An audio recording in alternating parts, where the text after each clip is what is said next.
selamat datang di channel Hakim Medsos. Di sini kami mengupas kisah, sejarah, dan narasi spiritual dengan tajam, kritis, dan berdasarkan nalar sehat. Bukan sekadar ikut-ikutan tradisi, bukan sekadar hormat buta pada klaim-klaim yang tak teruji.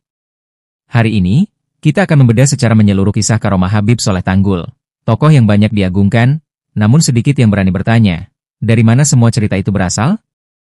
Mari kita bongkar. Habib Soleh bin Muhsin Al-Hamid Tanggul wafat pada tahun 1976. Tapi, yang menarik, semua kisah karomah luar biasa yang sering Anda dengar hari ini, dari menyembuhkan stroke dengan korek api, memanggil hujan lewat secari kertas, hingga bertemu Nabi Khidir di pasar, itu semua baru mulai muncul puluhan tahun setelah beliau wafat. Bukan dari kitab klasik. Bukan dari murid yang hidup semasa. Tapi dari artikel-artikel internet, blog dakwah populer, dan video YouTube sejak tahun 2020-an. Contohnya, kisah tentang sumur keramat yang bisa menyembuhkan penyakit medis dan santet muncul di Okezone Travel tahun 2021. Cerita anak raja yang duburnya dipindah karena salah bicara, itu baru viral di Sindo News tahun 2024. Bahkan kisah, selamat tinggal Madebluk, baru terdengar sejak pandemi COVID-19. Artinya, ini bukan riwayat, tapi narasi yang dikonstruksi kemudian. Jika benar karomah itu terjadi, mengapa para ulama besar dan murid sezaman beliau tak pernah mencatatnya? Hingga hari ini, tak ditemukan satupun manuskrip atau buku manakib yang ditulis saat beliau masih hidup yang mencatat karomah-karomah fantastis ini. Tidak ada naskah dari tahun 60-an atau 70-an yang menyebut Habib Soleh bisa mengubah letak dubur anak orang, atau memanggil hujan pakai kertas. Yang ada hanyalah kumpulan cerita populer yang muncul belakangan. Dan anehnya, semua itu diterima mentah-mentah oleh sebagian besar masyarakat, seolah itu fakta sejarah yang tak boleh disentuh kritik. Padahal, dalam ilmu sejarah dan hadis, kita tahu, kabar yang datang jauh setelah wafatnya tokoh, tanpa sanad kuat, apalagi hanya dari media online, bukanlah hujah, tapi hanya kabar zanni. Spekulatif. Kita juga perlu tanya, mengapa semua kisah karomah ini disebarkan secara masif sekarang? Siapa yang diuntungkan? Kita tidak bisa menutup mata.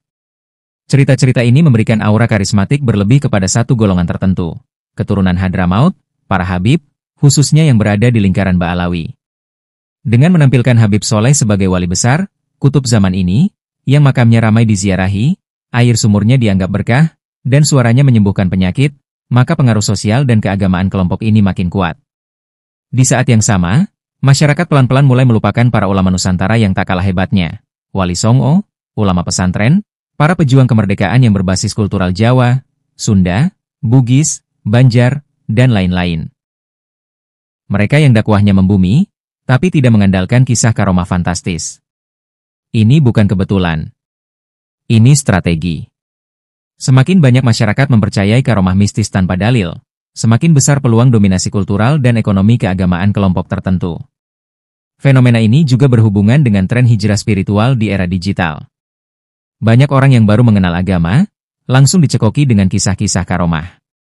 Bukan diajak mengkaji ilmu, tapi langsung diyakinkan bahwa ada sosok-sosok superpower yang bisa memberi solusi instan. Orang-orang ini tidak didorong mencari sanad keilmuan, tapi malah diarahkan untuk ziarah kubur, minum air keramat, ikut haul, baca maulid, dan menyebarkan cerita karomah di WhatsApp grup.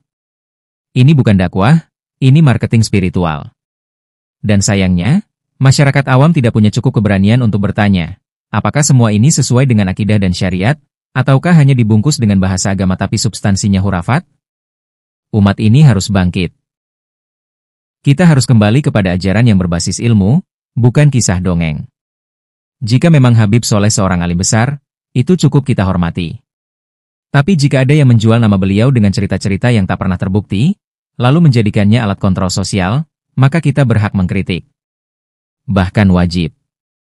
Jangan sampai tradisi Ba'alawi modern menjadikan kita lupa pada tradisi lokal.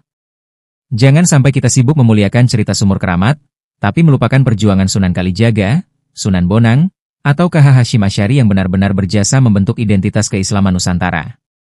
Terima kasih telah menyimak sampai akhir. Inilah kajian tajam dari channel Hakim Medsos, tempat di mana sejarah tidak hanya dibaca, tapi dikuliti. Di mana agama tidak hanya diyakini, tapi ditimbang. Jika Anda suka konten seperti ini, jangan lupa dukung dengan subscribe dan bagikan agar umat makin tercerahkan. Wassalamualaikum warahmatullahi wabarakatuh.